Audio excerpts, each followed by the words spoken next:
Hello dear students, welcome in ASC starter. Dear students, ये जो video रहेगी ये आपको एक सर्कुलर इशू होगा, स्कूल से भी मिला होगा। ये वीडियो G20 से रिलेटेड है और इसमें सभी बच्चों के लिए यहाँ पे इंफॉर्मेशन दी गई है। और जैसे अगर हम DOE के स्कूल के स्टूडेंट्स की बात करें तो 6ठी से 8वीं और 9वीं से 12वीं तक की भी यहाँ बात की गई है। वैसे पूरी इंडिया के सभी बच्चों के लिए ये है, और ना केवल सभी बच्चों के लिए बल्कि बड़े छोटे सभी के लिए ये। और जो स्टूडेंट्स हैं उनके लिए यहाँ पर कंपटीशन की बात की गई है और यहाँ पर एक अवेयरनेस दी गई है बच्चों को बताने के लिए कि आप सबको बहुत ज़्यादा गर्व होना चाहिए कि भारत जो G20 है उसका जो है ना लीडर है, उसकी प्रेसिडेंसी कर रहा है। ठीक है, टोटल जो है ये 20 जो है ना ये कंट्रीज़ हैं। देखिए, सबसे पहले मैं आपको ये बता दूं कि ये G20 है क्या।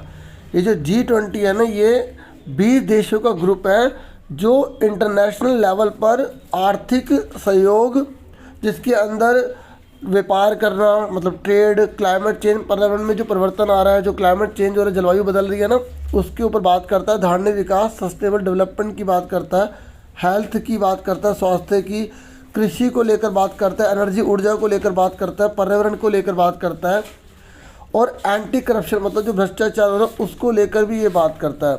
और आपको पता है, आपको जान के बहुत हैरानी होने वाली है कि जो G20 मेंबर्स है ना ये पूरे जो विश्व है ना उसकी GDP का 85% आते हैं इसमें, जो G20 के जो मेंबर है।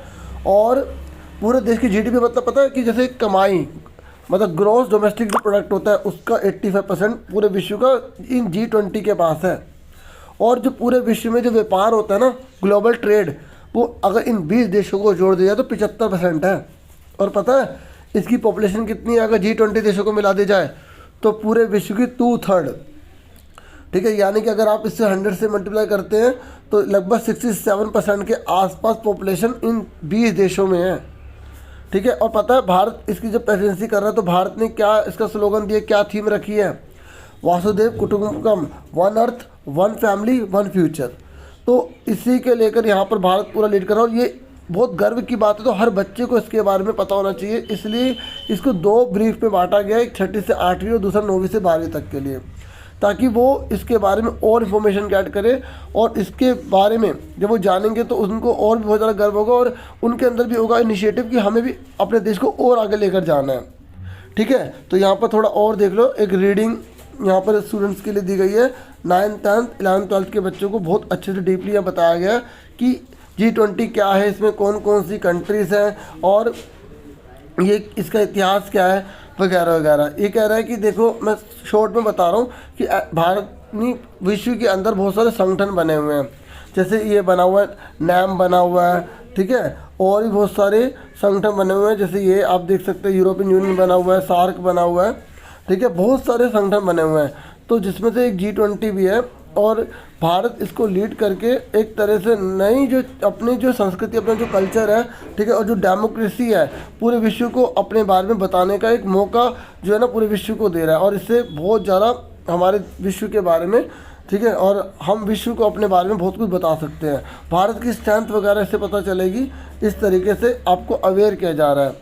ठीक है, तो यहाँ पर देखो जो 19 कंट्रीज़ हैं भारत के अलावा, ये सब बता रखे कौन कौन सी कंट्रीज़ है। ऊपर पिक्चर भी आई थी, ये मैप में भी दिखाया गया आपको। जैसे यहाँ पर बताया गया कि स्कूल्स को ना, जितने भी स्कूल्स हैं उनको क्या करना है कि बच्चों को अवेयर करने के लिए अलग अलग कंपटीशन वगैरह करवाने, जैसे क्विज कंपटीशन, ऑनलाइन कंपटीशन भी हो रहे हैं।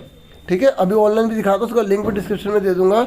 लेकिन यहाँ पर स्कूल लेवल पर भी बोला गया कि बच्चों को जो है कंपटीशन वगैरह करवाएं। ठीक है, जैसे क्विज कंपटीशन हो सकता है, ऐसे राइटिंग कंपटीशन हो सकता है, ड्राइंग कंपटीशन। तो जिस तरीके से स्कूल को जो अच्छा लगता है ताकि बच्चे इसके बारे में बहुत ज़्यादा अवेयर हो सकें। और भारत ने ना जो गैस कंट्रीज़ हैं, मतलब जो G20 तो देश हैं ही, तो जो गैस कंट्रीज़ हैं उनको भी बुलाया है ताकि वो भी इनको सुन सके, देख सके, जान सकें। तो ये गैस कंट्रीज़ के बारे में दिखा रखा है, बता रखा है। तो अगर आप इस पूरे PDF को अच्छे से देखते हैं तो इसके बारे में बहुत सी इन्फॉर्मेशन गेट कर सकते हैं, अच्छा ऐसे पैराग्राफ वगैरह लिख सकते हैं। ठीक है, देखो ये जो साइट है ये भारत सरकार की है, जिसमें आप writing competition, slogan writing competition है और एक 2 क्विज कंपटीशन है, इसमें पार्टिसिपेट कर सकते हो। और अगर आप में महारत है तो आप इसमें अच्छा गेन कर सकते हो, ठीक है।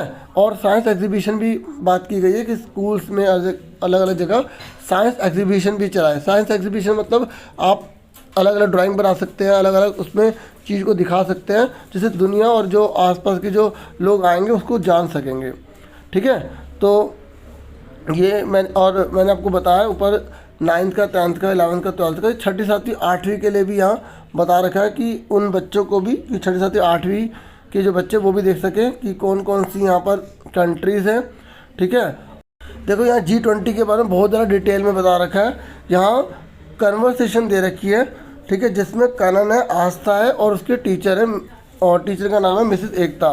तो वो इसके बारे में दोनों आपस में बातचीत कर रहे हैं, उसके थ्रू पूरी डिटेल एक एक जानकारी पूरी अच्छे से बता रहे हैं। जैसे मैं थोड़ा सा आपको पढ़ के बताता हूँ, बाकी एक अलग से वीडियो ले आऊँगा मैं जिसमें आपको डिटेल में और बता दूंगा। जैसे आस्था या नमस्कार करण एंड नमस्कार मैडम। तो आस्था ने करण को और मैडम को नमस्ते किया और पूछा हाउ आर यू। करण ने बोला नमस्ते I am fine, how are you Aastha. Karan ने बोला कि मैं तो ठीक हूँ, आप बताओ आप कैसे हो।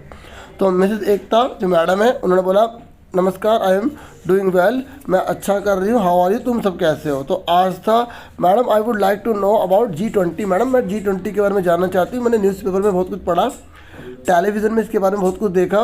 इंडिया जो है वो इसकी प्रेजेंसी कर रहा है G20 की। हमारे जो प्राइम मिनिस्टर हैं, ठीक है, वो इस चेयर पर मतलब उसकी लीड कर रहे हैं। तो मिस एकता ने बोला कि सबसे पहले तो आपको ये पता होना चाहिए कि इंडिया जो है वो डेमोक्रेसी की एक नींव है, ठीक है, और रिपब्लिक में वर्ल्ड में एक प्राचीन भारत है जिसमें भारत पूरे विश्व में मतलब लोकतांत्रिक रूप से स्थापित हुआ है।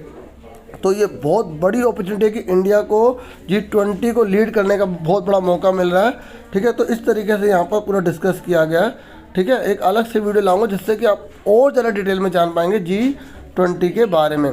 क्योंकि देखो अगर विश्व एकजुट होगा तभी हम विश्व की समस्या को दूर कर पाएंगे। इसका मेन मोटिव यही है कि पूरी अर्थ एक है, ठीक है, तो हम सबका फ्यूचर भी एक है।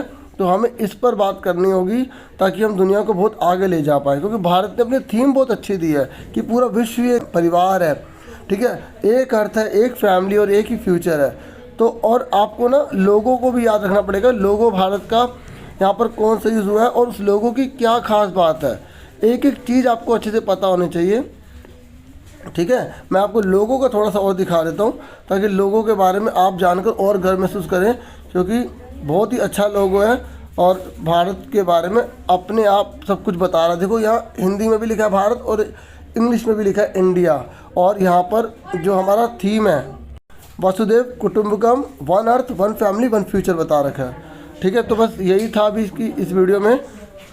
मैं और भी इसके बारे में डिटेल में ले आऊँगा, ठीक है। आप कंपटीशन में ज़रूर पार्ट लीजिएगा। अब आपको समझ में भी आ गया होगा कि अगर आपके स्कूल वाले आपको बोलेंगे कि आपका क्विज कंपटीशन है तो आपको ये पूरा PDF अच्छे से पढ़ना है, अच्छे से समझना है, तभी आप सारे आंसर सही दे पाओगे। ऑनलाइन भी है तो ऑनलाइन भी आप पार्टिसिपेट कर सकते हैं और पोजीशन हासिल कर सकते हैं, ठीक है। तो इसमें ज़रूर पार्टिसिपेट कीजिएगा। तो अब आपको ये समझ में आ गया ना कि अगर ड्राइंग कंपटीशन हो रहा है या राइटिंग कंपटीशन हो रहा है तो उसमें करना क्या है। आपको ये सारा G20 के बारे में बहुत अच्छे से डिटेल में एक एक चीज़ के बारे में अच्छे से बताना ताकि आप अच्छा स्कोर कर पाएँ। बहुत अच्छे से रिप्रेजेंटेशन करनी है और बहुत बड़ी अपॉर्चुनिटी है बच्चों, इसमें जरूर पार्टिसिपेट करना, क्योंकि ये हमारे देश के लिए बहुत ज़्यादा गर्व तो है ही, लेकिन आपको भी आगे बढ़ने का मौका मिलेगा और आपको भी होगा कि मैं कितने बड़े महान देश में रहता हूँ कि जिसमें इतने बड़े बड़े काम हो रहे हैं, इतना आगे बढ़ने का मौका मिल रहा है और आप भी इस देश के लिए बहुत कंट्रीब्यूशन कर पाएंगे। इसी के साथ आपसे फिर मिलेंगे नेक्स्ट वीडियो में। अपना पूरा ध्यान रखिएगा। Thank you for watching and listening carefully. Take care all dear students.